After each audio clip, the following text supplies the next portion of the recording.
Good morning students, मैं राजेश कुशवाहा आप सभी का अपने यूट्यूब चैनल आर के कुशवाहा इंग्लिश 563 में स्वागत करता हूं।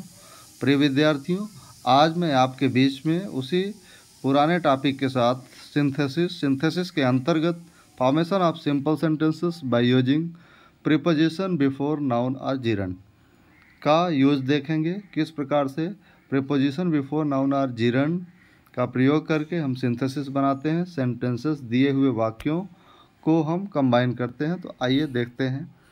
तो कुछ एग्जांपल्स को देखते हैं, कुछ उदाहरणों को देखते हैं, उनके माध्यम से हम सीखेंगे किस प्रकार से प्रीपोजिशन का प्रयोग करेंगे जिरंड या नाउन के पहले। तो आइए शुरू करते हैं। तो पहला एग्जांपल है आपका माई ब्रदर इज इल।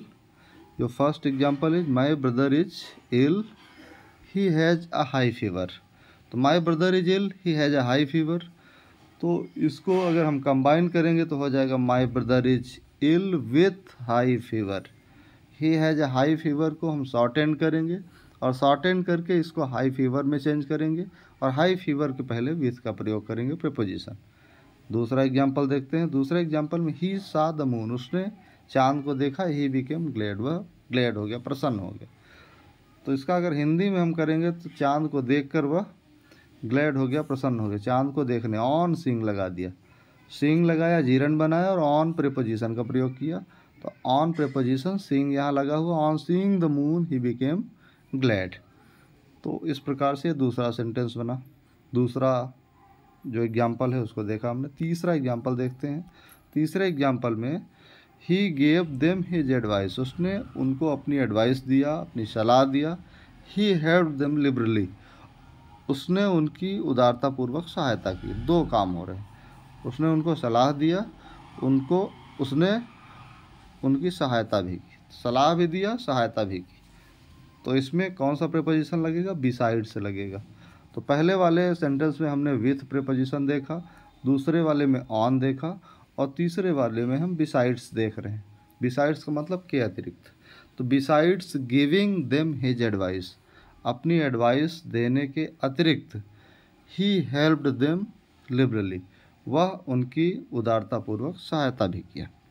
तो इस प्रकार से हम 3 सेंटेंस देख चुके हैं। अगला चौथा सेंटेंस देखते हैं, 5वां और 6वां। तो आइए इसको हम कंटिन्यू करते हैं। तो चौथा सेंटेंस हमारा है I bought a watch, I paid 500 rupees for this. I bought a watch, I paid 500 rupees for this. तो क्या हो जाएगा? मैंने एक घड़ी खरीदा और मैंने इसके लिए 500 रुपये दिया। तो एक घड़ी खरीदा और 500 रुपये दिया। तो इसको ये कह सकते हैं कि मैंने 500 रुपये में एक घड़ी खरीदा। तो I bought a watch for 500 rupees. अगला एग्जाम्पल है, यहाँ क्या प्रीपोजिशन आया? फॉर आ गया। अगला एग्जाम्पल है you helped me, I would have been drowned. तुमने मेरी सहायता किया, मैं डूब गया होता। तो तुमने मेरी सहायता किया, मैं डूब गया होता। मैं डूब गया होता बिना तुम्हारी सहायता के। तो क्या करेंगे? I would have been drowned without, preposition क्या लगा? विदाउट, और हेल्प यहाँ नाउन के रूप में आ गया, योर हेल्प। तो विदाउट प्रीपोजिशन का प्रयोग किया। चौथे वाले में फॉर प्रीपोजिशन लगा।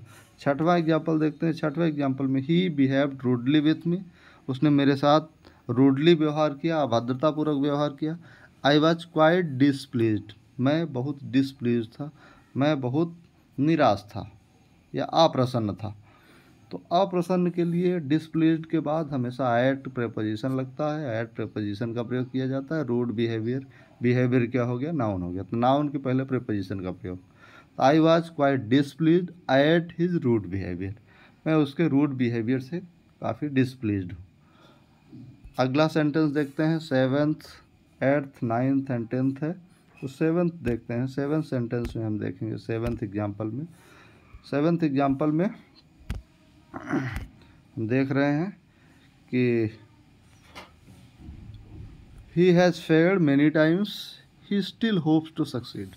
वह कई बार फेल हो चुका है, वह अब भी सफल होने की आशा रखता है। तो हो जाएगा in spite of having failed many times, या in spite of failing many times, ऐसा भी हो सकता है। लेकिन in spite of having failed many times, कई बार फेल होने के बावजूद। ही होप्स टू सक्सीड, तो यहाँ प्रीपोजिशन क्या लगा? इन spite of. In spite of एक फ्रेजल प्रीपोजिशन है। तो सेवन्थ में इन स्पाइट ऑफ प्रेपोजिशन है। छठवें एग्जाम्पल में प्रेपोजिशन क्या है, एट है। आठवां एग्जाम्पल देखते हैं। आठवां एग्जाम्पल, अब देखिए सेवन्थ अगर एग्जाम्पल देखें, सेवन्थ एग्जाम्पल में कंट्रास्ट दिख रहा है, दोनों सेंटेंस एक दूसरे के विरोधी दिख रहे हैं। जब विरोधी भाव सेंटेंसेस के माध्यम से दिखें तो प्रेपोजिशन के रूप में इन स्पाइट ऑफ का प्रयोग किया जाएगा। आठवां सेंटेंस देखते हैं, he could not come, he was ill, वह नहीं आ सकता, ही वाज इल, वह बीमार था। वह नहीं आ सकता, वह बीमार था, यहाँ रीजन बताया जा रहा है। जब रीजन बताया जाएगा तो ड्यू टू का प्रयोग करेंगे। प्रेपोजिशन क्या लगेगा, due to. Due to his illness he could not come, वह नहीं आ सका। Due to his illness he could not come. अगला एग्जाम्पल देखते हैं, नाइन्थ है और टेंथ, दो एग्जाम्पल और हैं, दोनों एग्जाम्पल्स को देख लेते हैं। नाइन्थ एग्जाम्पल देखिए, he was arrested, I heard the news, I went to the police station. He was arrested, वह अरेस्ट हो गया। आई हर्ड द न्यूज, मैंने समाचार सुना। तो करेंगे क्या, ऑन हियरिंग कर देंगे। हर्ड का क्या करेंगे, on hearing. On hearing the news of his arrest, arrest बना दिया।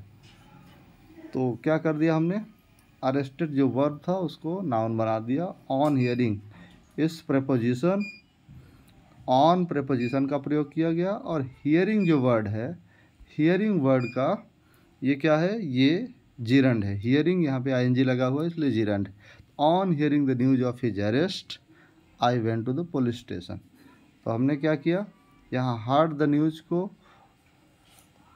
न्यूज को इसको हमने नॉन फाइनाइट में चेंज किया, जीरंड में, और अरेस्टेड को ये नाउन में चेंज कर दिया। On hearing the news of his arrest I went to the police station. Tenth example है जो कि last example, he wrote a book, उसने किताब लिखा। The book was on translation, ये तो सीधा सीधा है, ऑन ट्रांसलेशन ऑलरेडी दिया हुआ, तो हम कर देंगे ही wrote a book on translation.